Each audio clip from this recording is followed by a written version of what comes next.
அரசு பதவியும் உயர் பதவியில் கூடிய டாஸ்மாக் எம்டியா இருக்கிறவங்க எல்லா விவரமும் தெரியும். எல்லா கோல்மால் தெரிஞ்சா டாஸ்மாக் எம்டியாவே ஆக முடியும்.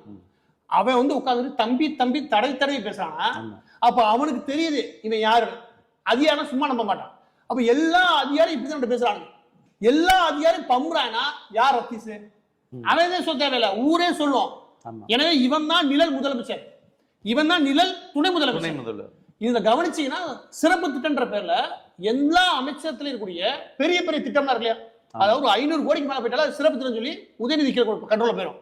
ஏன்னா எந்த அமைச்சருக்கு அந்த பவர் போகாம முதலமைச்சருக்கு, அதாவது துணை முதலமைச்சருக்கு உதயநிதிக்கு அந்த பவர் போகாம வச்சுட்டாங்க.